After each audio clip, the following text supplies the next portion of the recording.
that matter. Ladies and gentlemen, please join me in welcome Paul Azumah.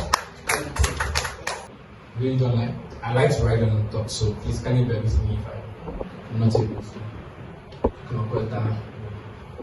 Okay, so I think a lot has been said, and I'm supposed to present or talk about music streaming because I have a background with streaming. I worked for a streaming company, Boomplay, for a couple of years. I resigned last year. I was the public relations manager for Ghana for a while, then the concert PR manager for Africa for a couple of years. To the last year, I had to leave because I thought the work was done. So essentially, my presentation is going to be mainly about streaming, but just to maybe just say a few words. We can know what Che was talking about, and also what Eddie also spoke about regarding contracts and all that. It's important, please. In the music business, see, it seems as if there are voices that just exist. People won't come to you and tell you who really they are. And the information that you have or the knowledge that you have to have, no one will tell you to have it before they even go into business with you. And so it's very important to take music business very, very serious. I know we are Christians and sometimes we are so spiritualize everything. But the marketplace is not, someone will say the marketplace is not a spiritual place, but it's also, there's spirituality there, you get it, but there's also knowledge, there's also wisdom. So where you have to apply the knowledge and wisdom, you need to find it. And we have God that supplies us with the ability to actually find this knowledge and wisdom. So please, I think it's very important. Don't take things for granted. You get it? If you don't understand something, you don't expect this in something, find someone, ask questions. That's the best. That's the best you can do. You will always have someone that will share an idea or point you somewhere. You don't necessarily have to pay for everything. You get it? So please, it's very, very important. So music streaming. So to understand music streaming, basically, this is the current dispensation in which we are. We're in the era of the digital, and to understand the digital, we just need to understand where we actually came from. This is just a pictorial view of how music has evolved over the years. I don't know whether anyone here, I'm sure there are people here that actually use the LP or the vinyl. Yes. Then there was also 8-track. I don't know whether anyone used 8-track here because I grew up, I was very little and I remember my dad always playing the 8-track. Yeah. Then we went to the cassettes. Then we went to the compact discs. I'm sure everyone has seen the compact discs before now. Then we came to the digital, which is MP3, because MP3, the invention of MP3 changed everything. Because now files or music files don't need to be too big anymore. Because in this format, they are very, very big. And so now it was easy for us to actually send music to one another, and also due to the mobile phone becoming very popular for consumers to actually use or people to actually use. And so this is just a picture to show you how music has evolved, and I will tell you why all this has happened and how come we've come to this stage. Yeah, so one unique thing here is that music, technology, and consumer, they have a relationship, right? The music is the product, right? Technology provides the market, and then the consumer is what gives the music value in terms of revenue to the artist, essentially. Now, what we realize here is that anytime technology advances, right, it affects how the music is actually shared, how the music is actually produced, how the music is actually shared, and also how the music is actually consumed. So technology has always been the driver of how music has changed or evolved over time. And that is how come, it moved to vinyl, to cassette, to cassette, into MP3, digital, and 1994.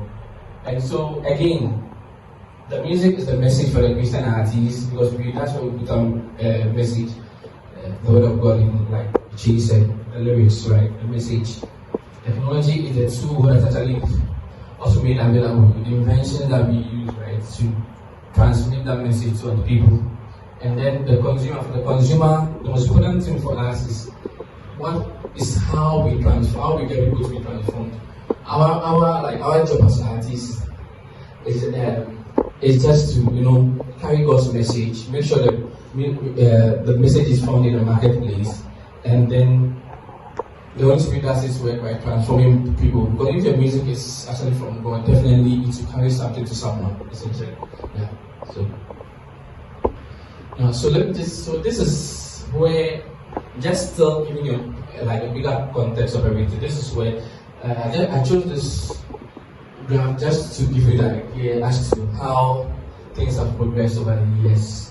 This is music revenue in terms of the global, when you look at the globe, right? From 1977 to 2017. I ended at 2007 because of a very significant thing I'll share. So the record industry basically means the music industry in the aspect of record, in the aspect of the music that is produced, right? So realize that you can look at vinyl, the peak of vinyl, like when vinyl was very was the means in which music is heard, right? You can see the peak, but significantly the cassette era and the CD era actually came around the 2000s. Africa, the key thing here is Africa, we are always a bit behind. So let's say, for instance, this actually happens in the global context, but maybe you give it a few years behind, then that's where Africa actually is somehow.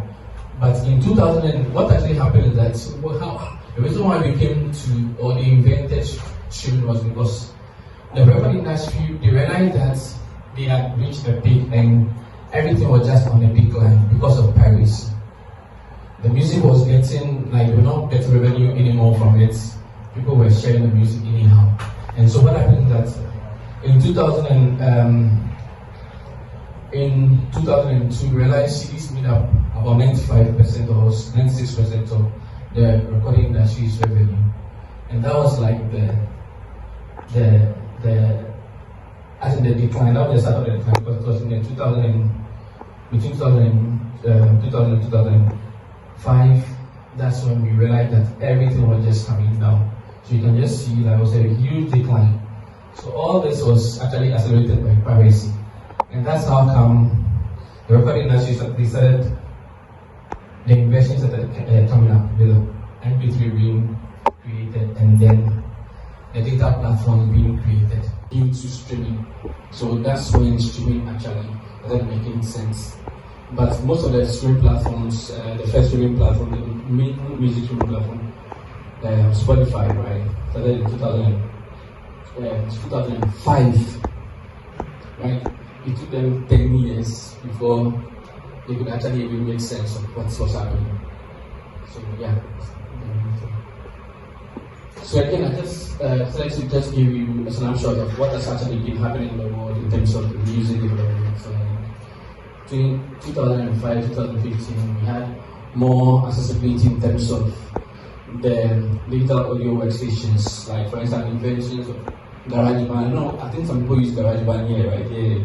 The virtue of digitalization or digital inventions, right? Music creation became very, very easy for people. Like, and actually, people don't need to go to specialized studios to record anymore. The inventions started coming for production. We saw significant increase in a lot of the apps, right? For financing, Kickstarter came in, people could actually crowdfund. Artists can actually, by virtue of maybe them coming in a community and also them maybe having access to data to their followers or their consumers, right? they're able to crowdfund as an ask for contribution for money for them to actually start producing an album. Then we saw that distribution also picked at this point. SoundCloud was a social content app where people could actually put music on and you could share to people on the various social platforms. And DSPs like Spotify came to be now. So now from 2015 to 2020, like I said, that was the first time we had actually recorded growth in terms of music revenue globally.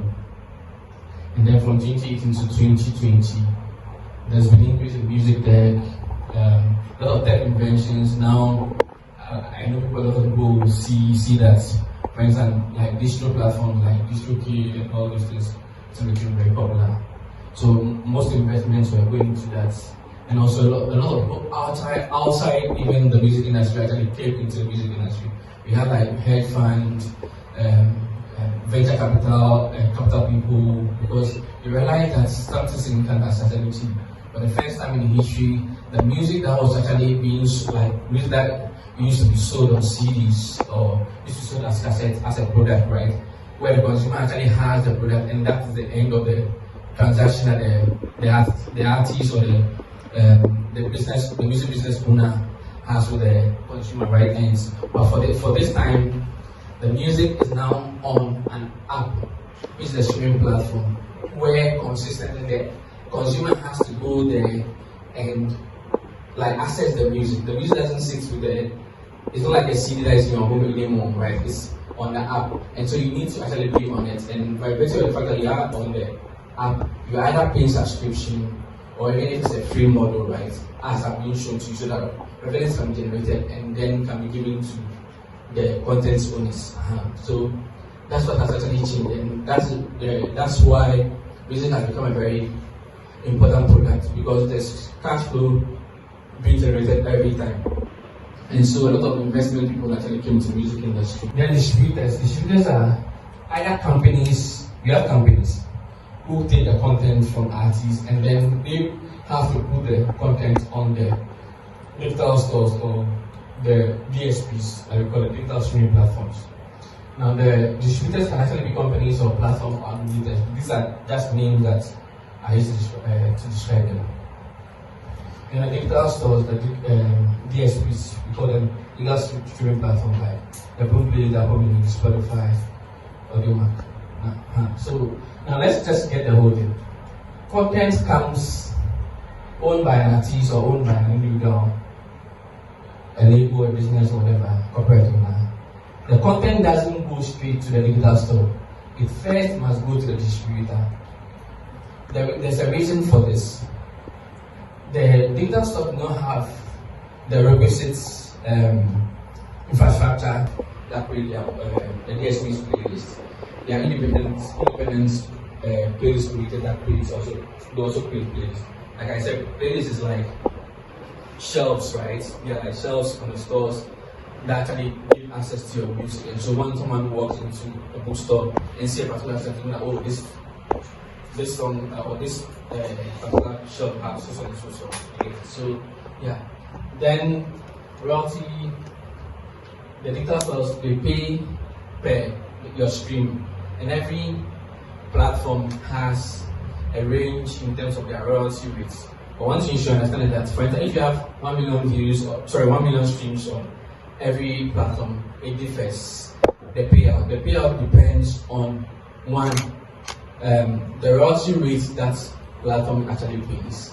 Then also depends on the geographic location, because royalty rates in some jurisdictions are higher than others. So if you're a subscriber, the person that is listening to your music is in a region where their royalty rate is higher, definitely your stream value in terms of whether even if at the end it's still 1 million and with another person 1 million, it will be different, because your streamers or people who are streaming your music are coming from a different region where the royalty rate is higher.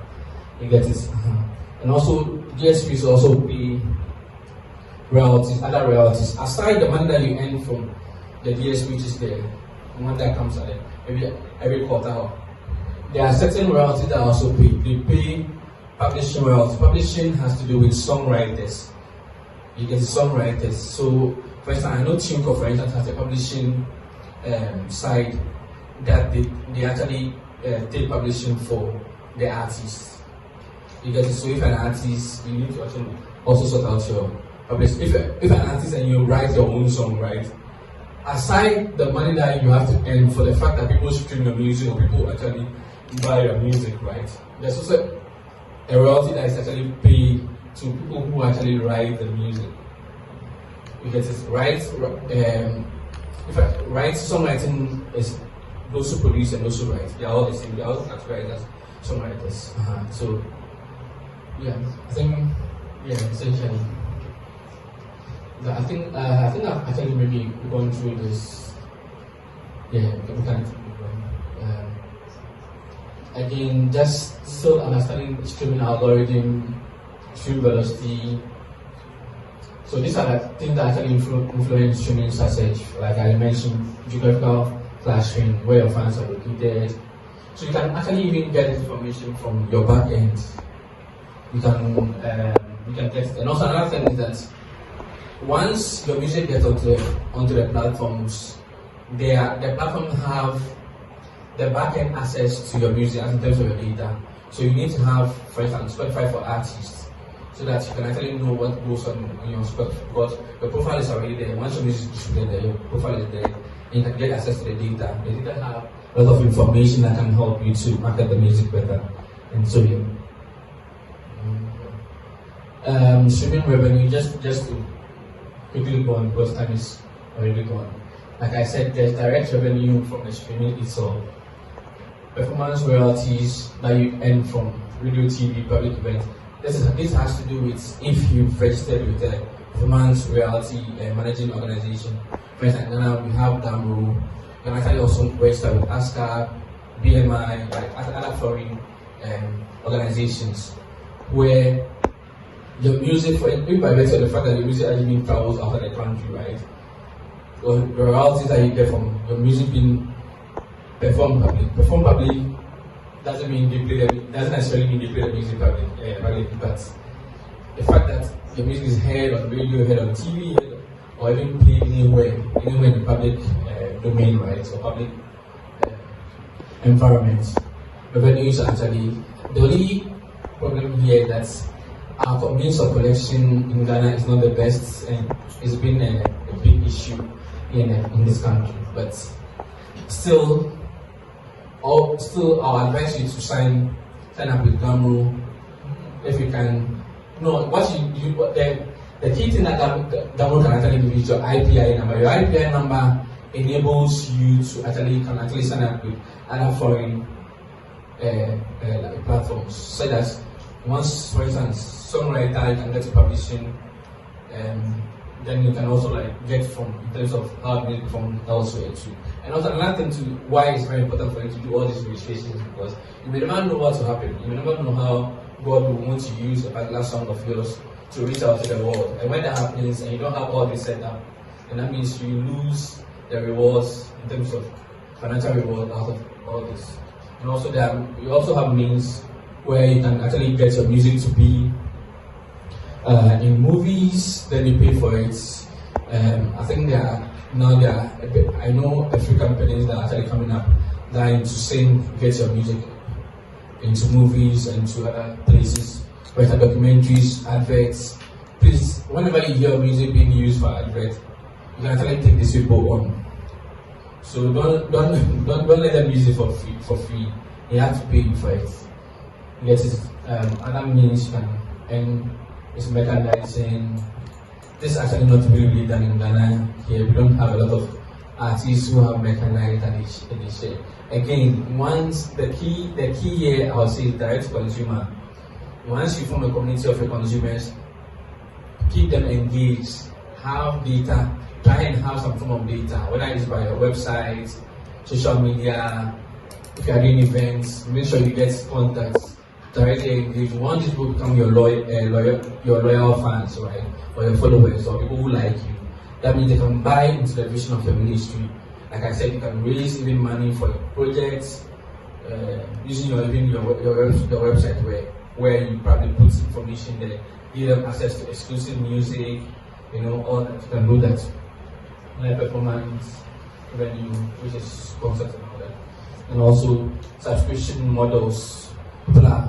Certain content is key, podcasts and all that. You can actually do that. Once you have a community of people or people find interest in you, they are highly likely to patronize whatever you want to share with them. And so these are also like avenues. I think I've shared. These are like key things on most of the platforms. I think we can take them during the questions since time is fast. Yeah, I spoke about the different royalty rates most of the platform pay. So like again, 1 million stream is not the same amount for everyone. You get it. It's also saying, I think I've also mentioned it. Movies, commercials, television series, documentaries, and also you can also have certain partnerships aside your brand partnerships that you normally have as an artist, right? So once you actually grow your brand, and you can actually sell product or go into partnership with people who want to sell, you can also do that. Have certain partnerships. So yeah, I think I've mentioned all this already. So content strategy, Ayitey has already mentioned the key community consistency, collaboration. It's as if we talked before, but we didn't actually have any comment on this. But it's the same thing. Yeah. Lastly, the algorithm doesn't consider your anointing. That's the sad aspect. It makes use of your data. So, but when you understand how to make use of your data, and also you understand what God has actually given us, your voice, your skill, your gifts, your anointing, then you can have an advantage. So if you have any other questions, we'll be around. I can do in a panel.